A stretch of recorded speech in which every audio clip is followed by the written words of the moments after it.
Livre des Proverbes, chapitre 24. Ne porte pas envie aux hommes méchants et ne désire pas d'être avec eux, car leur cœur médite la ruine et leurs lèvres parlent d'iniquité. C'est par la sagesse qu'une maison s'élève et par l'intelligence qu'elle s'affermit. C'est par la science que les chambres se remplissent de tous les biens précieux et agréables. Un homme sage est plein de force, et celui qui a de la science affermit sa vigueur. Car tu feras la guerre avec prudence, et le salut est dans le grand nombre des conseillers. La sagesse est trop élevée pour l'insensé, il n'ouvrira pas la bouche à la porte. Celui qui médite de faire le mal s'appelle un homme plein de malice. La pensée de la folie n'est que péché, et le moqueur est une abomination parmi les hommes. Si tu faiblis au jour de la détresse, ta force n'est que détresse. Délivre ceux qu'on traîne à la mort, ceux qu'on va égorger, sauve-les. Si tu dis « Ah, mais nous ne savions pas », celui qui pèse les cœurs ne le voit-il pas? Celui qui veille sur ton âme ne le connaît-il pas? Et ne rendra-t-il pas à chacun selon ses œuvres?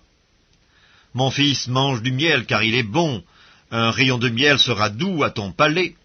De même, connais la sagesse pour ton âme. Si tu la trouves, il est un avenir, et ton espérance ne sera pas anéantie. Ne tends pas méchamment des embûches à la demeure du juste, et ne dévaste pas le lieu où il repose. Car 7 fois le juste tombe, et il se relève, mais les méchants sont précipités dans le malheur. Ne te réjouis pas de la chute de ton ennemi, et que ton cœur ne soit pas dans l'allégresse quand il chancelle, de peur que l'Éternel ne le voie, que cela ne lui déplaise, et qu'il ne détourne de lui sa colère. Ne t'irrite pas à cause de ceux qui font le mal, ne porte pas envie aux méchants, car il n'y a point d'avenir pour celui qui fait le mal. La lampe des méchants s'éteint. Mon fils, crains l'Éternel et le roi. Ne te mêle pas avec les hommes remuants, car soudain leur ruine surgira, et qui connaît les châtiments des uns et des autres? Voici encore ce qui vient des sages. Il n'est pas bon dans les jugements d'avoir égard aux personnes. Celui qui dit aux méchants « Tu es juste », les peuples le maudissent, les nations le maudissent. Mais ceux qui le châtient s'en trouvent bien, et le bonheur vient sur eux comme une bénédiction. Il embrasse les lèvres, celui qui répond des paroles justes. Soigne tes affaires au dehors, mets ton champ en état, puis tu bâtiras ta maison. Ne témoigne pas à la légère contre ton prochain. Voudrais-tu tromper par tes lèvres?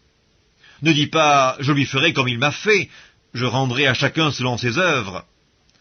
J'ai passé près du champ d'un paresseux et près de la vigne d'un homme dépourvu de sens. Et voici, les épines y croissaient partout, les ronces en couvraient la face, et le mur de pierre était écroulé. J'ai regardé attentivement, et j'ai tiré instruction de ce que j'ai vu. Un peu de sommeil, un peu d'assoupissement, un peu croiser les mains pour dormir. Et la pauvreté te surprendra, comme un rôdeur, et la disette, comme un homme en armes.